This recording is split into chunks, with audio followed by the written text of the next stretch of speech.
Great 1ல படிக்கும்போது great 1க்குரிய maths exam வச்சா அது தட்டு தட்டு மாதிரி செஞ்சிருவோம். அதே மாதிரி கிரேட் 1ல படிக்கும்போது கிரேட் 11ஓட மேக்ஸ் எக்ஸாம் வச்சா எழுத முடியுமா? அதை எப்படி சால்வ் பண்றது கூட தெரியாது. அப்படி மனிதனோட எல்லைக்கு அப்பாற்பட்ட மனிதனால தீர்வு காண முடியாத இந்த உலகத்தில் நடந்த மிஸ்டியான 4 சம்பவங்களை பத்தி இந்த வீடியோல பார்க்க போறோம். வெல்கம் டு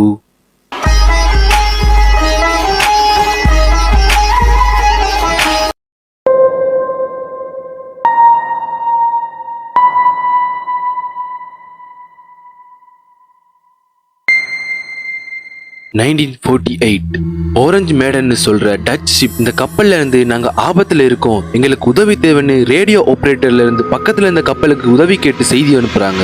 இந்த செய்தியை கேட்ட பக்கத்துல இருந்த கப்பல்கள் வேகமா வந்து பாக்குறாங்க. அந்த கப்பலை வந்து பார்த்தவங்களுக்கு பெரிய ஆச்சரியம். அந்த கப்பல்ல இருந்தவங்க எல்லாருமே இறந்து கிடந்தாங்க. இறந்த எல்லாருடைய முகத்திலையும் பயமும் வேதனையும் அனுபவிச்சபடி இறந்திருக்காங்க. ஆனா அந்த கப்பல்ல கடைசியா ரேடியோ ஆபரேட்டர்ல இருந்து நாங்க எல்லாரும் இறந்துட்டோம்னு செய்தி வந்துதான் சொல்லப்படுது. ஆனா அந்த கப்பல்ல பெரிய காயங்கள் எதுவும் ஏற்படல. அந்த கப்பலை பார்க்க போனவங்க அந்த கப்பல்ல ஒரு விதமான கெமிக்கல் ஸ்மெல் இருந்ததாகவும் சொல்லியிருக்காங்க. சரி, அந்த கப்பலை கரைக்கு எடுத்துட்டு போகணும்னு ட்ரை பண்ண நேரம் அந்த கப்பல் திடீர்னு தீப்பிடிச்சு எரிஞ்சு கடலுக்குள்ளேயே போனதா சொல்லப்படுது. இந்த கப்பல்ல இருந்தவங்க எப்படி இறந்திருப்பாங்கன்னு நிறைய கருதுகோள்கள் முன்வைக்கப்பட்டிருக்கு. இந்த கப்பல்ல இருக்கிறவங்க டாக்ஸிக் கேஸ்னால இறந்திருக்கலாம். அதாவது இந்த கப்பல்ல இருந்த சரக்குல இருந்த டாக்ஸிக் கேஸ்னால இறந்திருக்கலாம். ஏன்னா இந்த கப்பல்ல ஏற்பட்ட வித்தியாசமான ஸ்மெல். அண்டார்டிகால இந்த கப்பல் பயணிச்சு வந்ததுனால அங்க இருக்கிற பனிப்பாறைகள்ல கப்பல் மோதி இருக்கலாம். அதனால எல்லாருமே உறைஞ்சி போய் இறந்திருப்பாங்கன்னு சொல்லப்படுது. ஆனா கடல் சார்ந்த மர்மமான தீர்க்கப்படாத ஒரு நிகழ்வா தான் இது இன்னைக்கு வரைக்கும் இருக்கு. 1996 பிராங்க்னு சொல்ற ஒரு போலீஸ் ஆபீசர் லைஃப் பூல்ல உள்ள ஒரு தெருவில் சாதாரணமா நடந்து போகும்போது திடீர்னு 1950, அதாவது 46 வருஷத்துக்கு முன்னுக்கு டைம் டிராவல் ஆகியிருக்காரு. அந்த லிவர்பூல் அதே தெருவில் 1950 எப்படி இருக்குமோ அப்படியே எல்லாமே இருந்ததா அவர் சொல்லியிருக்காரு. அங்க இருந்த கடைகள், அங்க இருந்த மக்கள், அவங்க போட்டிருந்த ட்ரெஸ், வாகனங்கள் எல்லாமே 1950 எப்படி இருந்ததோ அதே மாதிரி இருந்ததா பிராங்க் சொல்லியிருக்காரு. ஆனா இதுக்கான விளக்கம் இதுவரைக்கும் எந்த விஞ்ஞானிகளையும் கொடுக்கப்படல. அதே மாதிரி ஜான் டீட்டர்னு சொல்றவரு 2036ல இருந்து வந்திருக்குன்னு சொல்லியிருக்காரு. அதே மாதிரி இவர் உலகத்தில் நடந்த நிறைய விஷயங்களை பத்தி சொல்லியிருக்காரு. சொன்ன மாதிரியே நடந்திருக்கு. ஆனா சில விஷயங்கள் இன்னும் நடக்கல, ஆனா நடக்கலாம். இப்படியான இந்த உலகத்துல டைம் ஸ்லிப்ஸ் இன்சிடென்ட்ஸ் நிறைய பேருக்கு நடந்திருக்கு. மாடர் கென்யான்ல பாதி மறைந்த விமானம் 1901ல வெர்சலே அரண்மனையில 16ஆம் லூயிஸ்னு சொல்ற கிங் இவர் நேர்ல பார்த்த பெண் சுற்றுலா பயணிகள் 1943 பிலடாப்பியா எக்ஸ்பெரிமெண்ட். இதை எல்லாத்தையும் பத்தி இதுவரைக்கும் எந்த விஞ்ஞானிகளாலையும் விளக்கம் கொடுக்கப்படல. சொல்ல போனா மனித அறிவுக்கு எட்டாத ஒரு விஷயத்துக்குள்ள இதுவும் அடங்கும்.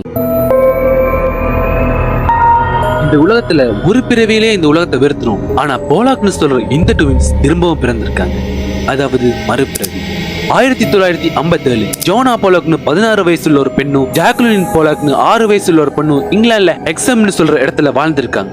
இவங்க 2 பேரும் ஒரே வீட்டுல வாழ்ந்ததுனால அவங்களுக்குள்ள ஒரு நெருக்கமான தொடர்பு இருந்தாலும் அவங்களுக்குள்ள நடத்தைகள், பாசம், நினைவுகள் எல்லாமே தனித்தனியா இருந்திருக்கு.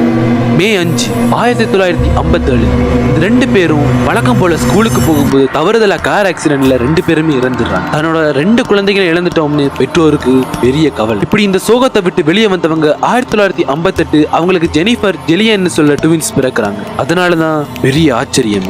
ஏன்னா ஜெனிஃபருக்கு இறந்து போன ஜாக்குலின் மாதிரியே பர்த் மார்க் இருந்திருக்கு. ஜிலியனுக்கு ஜோனா மாதிரியே பழைய ஹாபிட்ஸ் எல்லாமே இருந்திருக்கு. இதை விட பெரிய ஆச்சரியம் என்னன்னா ஏற்கனவே இறந்து போன அந்த குழந்தைகள் வாழ்ந்த இடம், தெரு, அவங்களோட நண்பர்கள் எல்லாத்தையுமே துல்லியமா ஐடென்டிஃபை பண்ணியிருக்காங்க. இது உண்மையாவே ரீபர்த் பத்தி இருக்குமா, இல்லனா இது ஒரு வேறுபட்ட சக்தியான எந்த விஞ்ஞானிகளையும் விளக்கம் கொடுக்கப்படல. உண்மையாவே இது ஒரு மனித அறிவுக்கு அப்பாற்பட்ட ஒரு மர்மமான விஷயம்.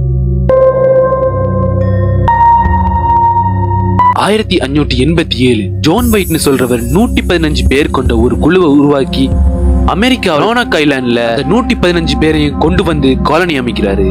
அப்படி அந்த கோலனியை அமைச்ச பிறகு அங்க இருந்த மக்களுக்கு உணவு பற்றாக்குறை ஏற்பட்டதுனால ஜோன் இங்கிலாந்துக்கு போய் உணவு உதவிக்காக போனவரு ஸ்பானிஷ் வார் காரணத்தினால 1587 போனவரு 1590ஆம் ஆண்டு திரும்ப வந்த தீவுக்கு 3 வருஷத்துக்கு பிறகு வராரு. அப்படி அங்க வந்து பார்க்கும்போது அங்க இருந்த 115 பேரும் காணாம போயிட்டாங்க.